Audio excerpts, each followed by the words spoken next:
Buenos días, muchas gracias por venir a mirar otro video. Hoy estaremos hablando sobre el capítulo 1 de Apocalipsis, terminando finalmente este capítulo que empezamos hace semanas. Entonces, empecemos. Este video va a ser un poquito más largo. Agarre un té, un cafecito y vamos a empezar a hablar sobre Apocalipsis, ¿ok? Entonces empecemos con el versículo 12, que hace un poquito más de sentido.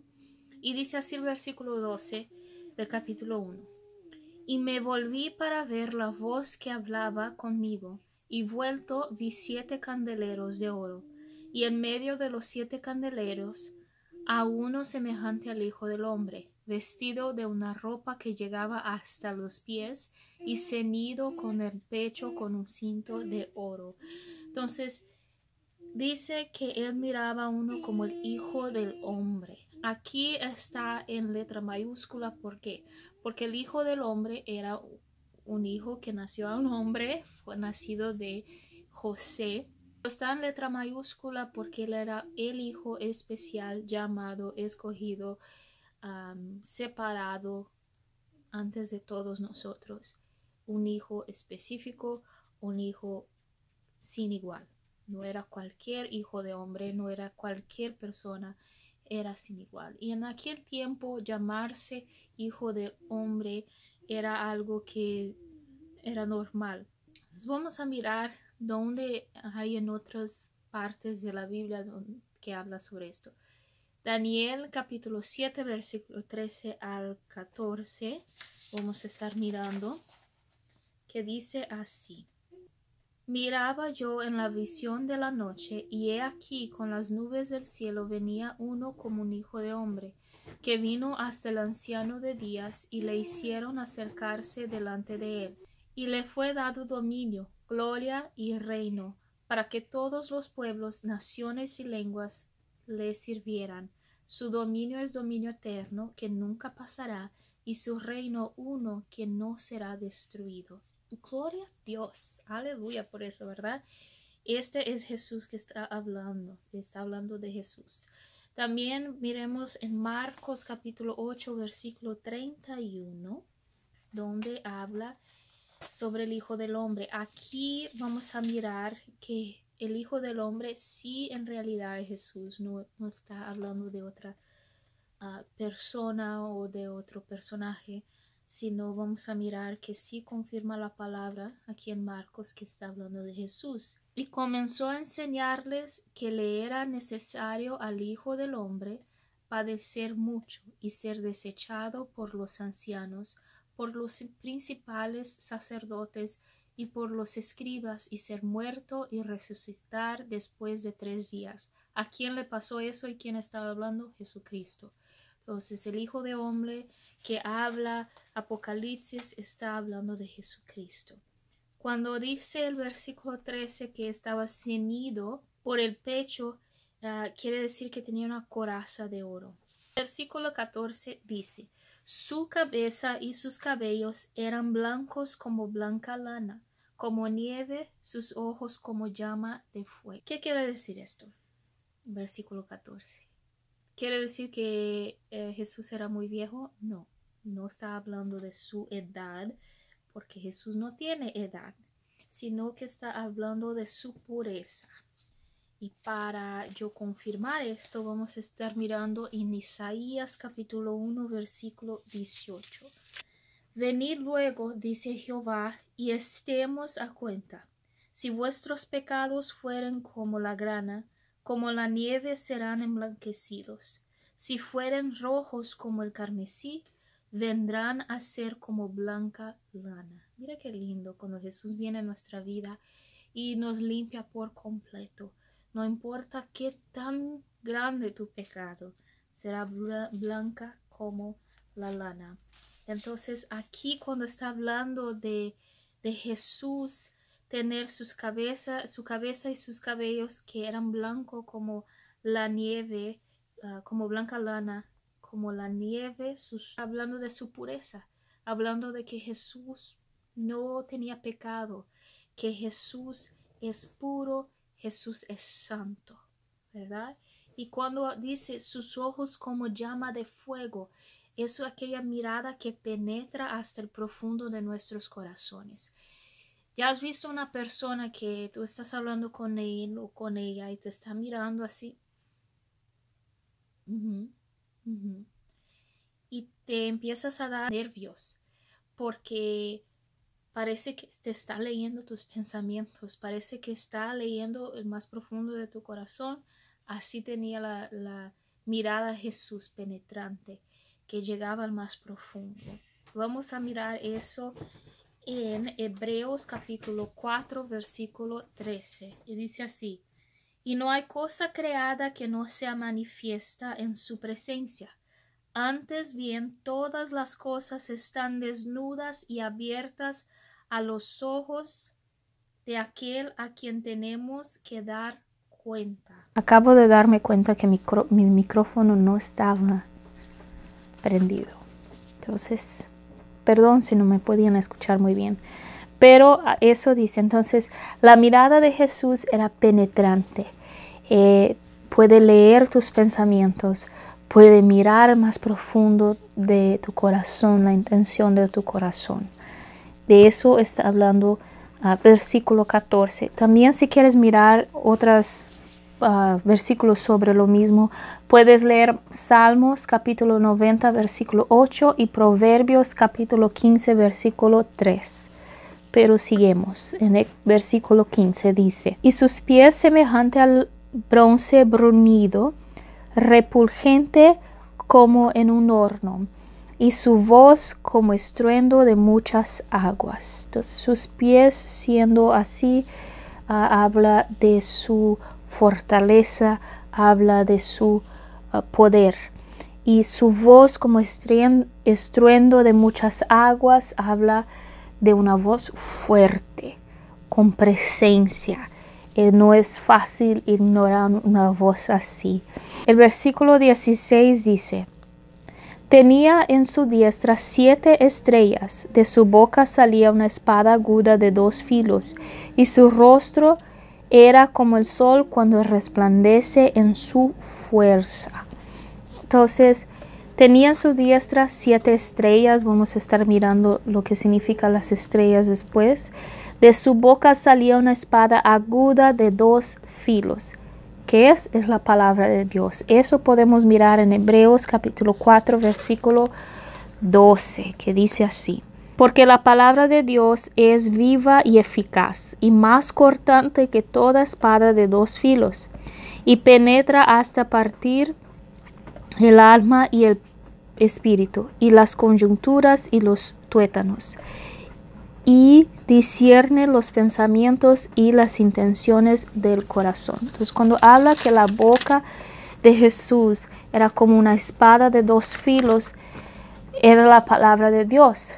La palabra de Dios es lo que Dios habla, y si Dios habla, está saliendo de su boca. ¿Hace sentido? Entonces, era la palabra de Dios. Y cuando nosotros estamos mirando la palabra de Dios, es interesante porque uno puede estar haciendo lo peor de su vida, pero llega la palabra de Dios y hay una palabra para ti, para guiarte, para sacarte de este mal camino. Si estás llorando y necesitas un consejo, el mejor consejero es la palabra de Dios. Es su palabra, es lo que sale de su boca, es la espada de 2 filos.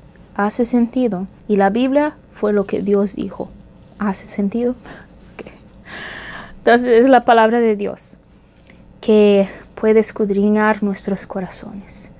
Y a veces necesitamos, ¿sabes? Mucha gente dice que no ha escuchado de Dios y no sabe escuchar de Dios, no sabe cuando Dios está hablando, o Dios no ha hablado con ellos hace mucho, pero yo siempre digo, la palabra ya está escrita.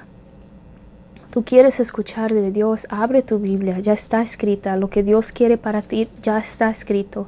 Hay momentos en nuestra vida que necesitamos una dirección un poquito más específica, pero por la mayor parte, lo que nosotros estamos anhelando y necesitando ya está escrito en su palabra. Él ya lo escribió, Él ya lo dijo con su espada de dos filos de su boca. Entonces, ve a la palabra de Dios. Si necesitas un consejo, si necesitas una dirección, ve a la palabra de Dios. Busca, escudriña las escrituras para mirar lo que Dios ya te dijo que hacer. Porque hay momentos que necesitamos un poquito más de dirección, pero no necesitamos ir a Él y pedirle señales y maravillas cada vez que necesitamos hacer algo. Dios, yo quiero ir a comer, será de tu voluntad. O sea, y hasta eso Dios habla de la glutonería y cosas así. Entonces, procura la palabra de Dios, que Dios ya lo dijo. Anyways, entonces el versículo 16 también dice, y su rostro era como el sol cuando resplandece en su fuerza. Imagínate el momento del día donde el sol está más fuerte, que está bien fuerte, aquel día de verano que está bien fuerte, que te quema solo de pensar salir afuera, y está el sol que no puedes mirar directamente porque te va a dejar ciego, ¿no? Así era la gloria que Juan estaba describiendo de Jesús, que era tan fuerte como el sol en su fuerza, ¿no? Resplandeciendo en su fuerza. Yo quiero mirar con ustedes Mateo, capítulo 17, versículo 1 al 3, porque en este pasaje Juan pudo mirar Jesús en su gloria, mismo antes que Jesús subiera al cielo. Juan estaba con Jesús cuando fue transfigurado, y yo creo que es esto lo que Juan estaba intentando describir. Dice el capítulo 17, versículo 1 al 3 de Mateo. 6 días después, Jesús tomó a Pedro, a Jacobo y a Juan, su hermano, y lo llevó aparte a un monte alto, y se transfiguró delante de ellos, y resplandeció su rostro como el sol, y sus vestidos se hicieron blancos como la luz. Y he aquí les aparecieron Moisés y Elías hablando con él.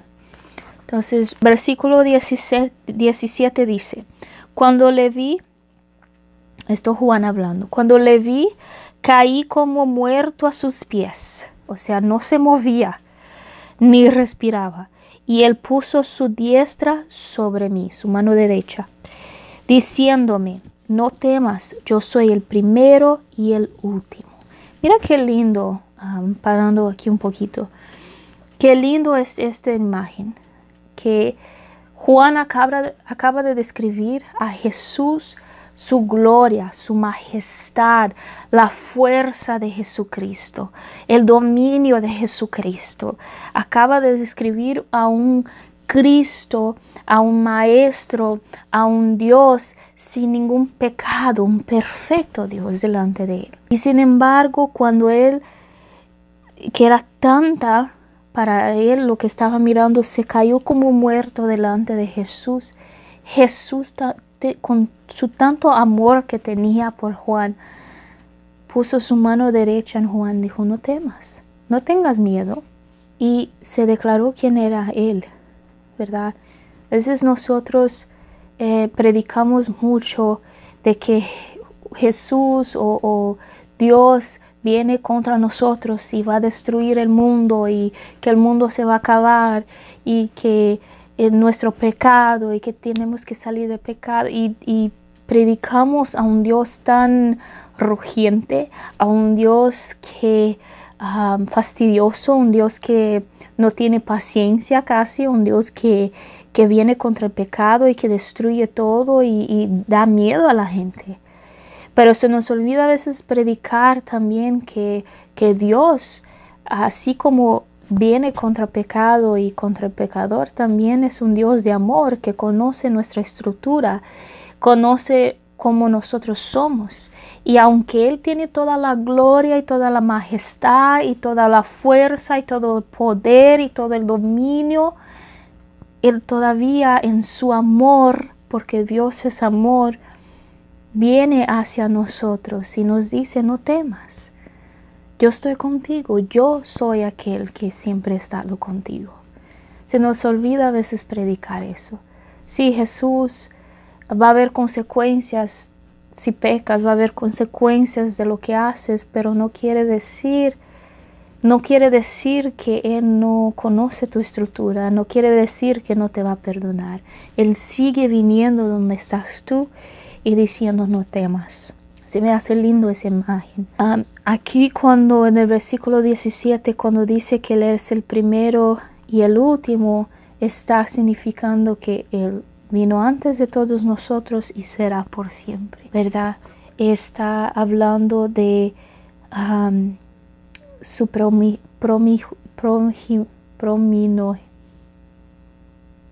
está hablando que Él fue el primero nacido. En la cultura judaica, en aquel tiempo, el primer hombre que nacía se le decía que era especial y se le separaba para el sacerdocio. Era un hijo nacido para servir a Dios. Entonces se le trataba a ese hijo especial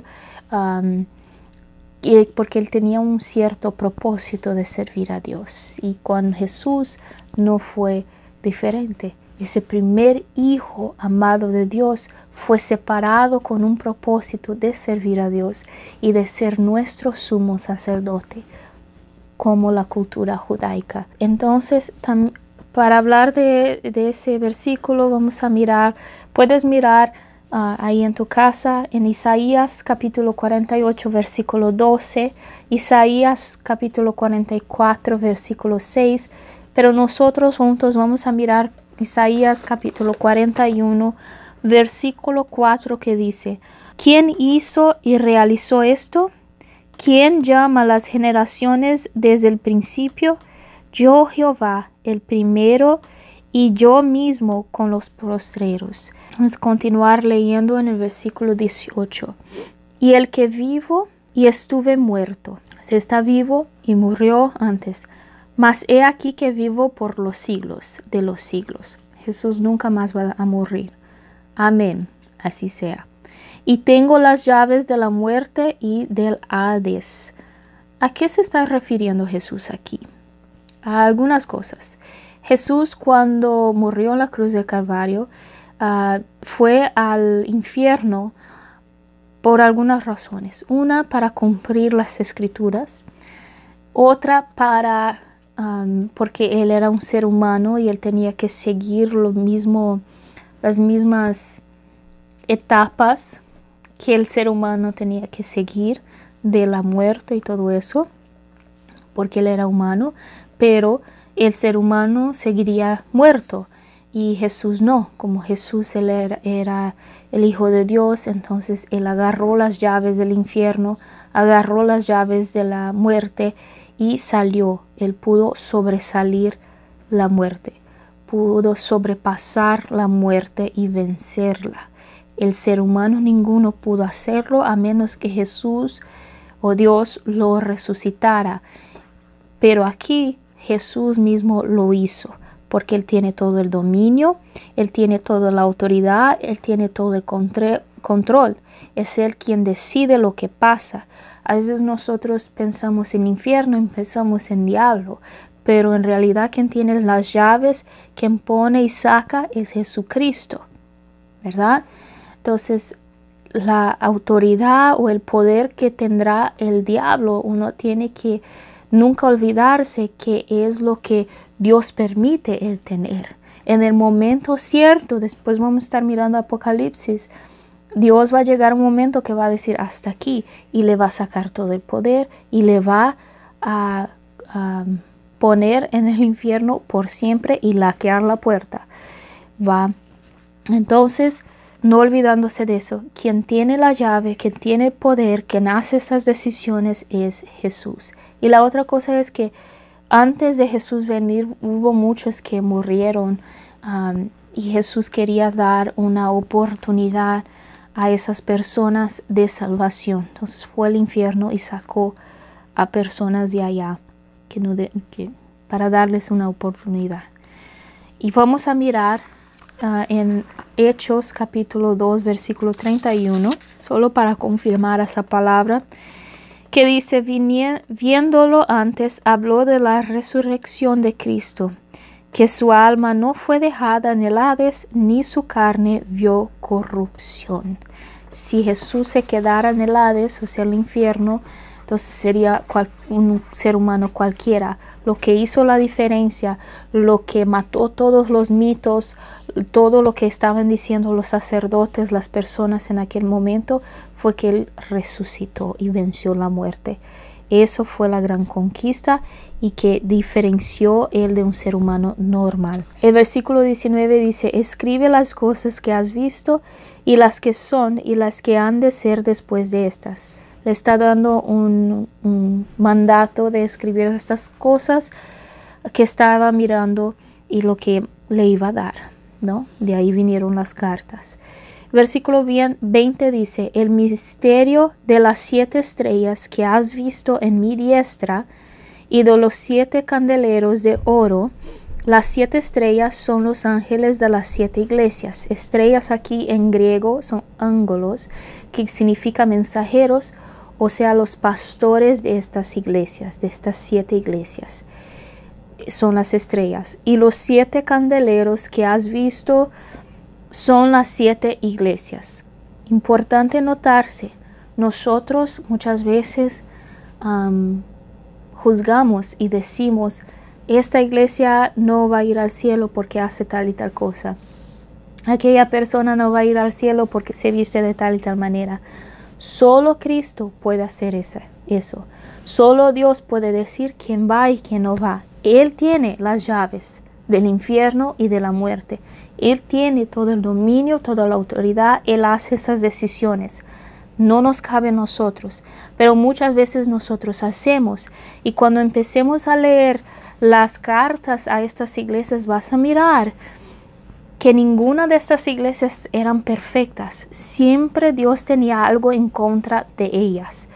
Pero sin embargo dice que Jesús estaba en medio de estas iglesias. Nosotros en nuestra humanidad miramos al ser humano, miramos a otras iglesias, a otros ministerios y decimos: este no entra en el cielo, esto no puede. Pero Jesús seguía en medio de ellos. Jesús seguía dando una oportunidad para estas iglesias. Jesús seguía teniendo a estos pastores en su mano derecha, en la diestra. Él tenía control. Entonces, antes de juzgar, a quien le cabe eso es a Dios. Porque mientras nosotros estamos juzgando y juzgando y juzgando a los demás, que si entra al infierno o no entra al infierno, se nos olvida a mirar nuestras propias vidas y mirar si nosotros vamos a entrar en el cielo o no. Una pastora mía siempre me decía: mientras tú haces esto, estás apuntando a otras vidas, hay 3 dedos más apuntándote a ti. Cuidado. Entonces es interesante que Él estaba en medio y Él tenía estos pastores en sus manos. Él tenía control, Jesús tiene control, Dios tiene control. Nosotros queremos tomar control, pero Jesús tiene control. Entonces, ahí está, mis amados hermanos. Se terminó el capítulo 1 de Apocalipsis finalmente. Espero que les haya sido de bendición. Si tienen alguna pregunta, si quieren pedir oración, déjenme en los comentarios abajo o en Facebook con mi nombre, Diana Wenoff. Me puede dejar saber allá también. Que Dios les bendiga y yo los veo en el próximo video. Bye.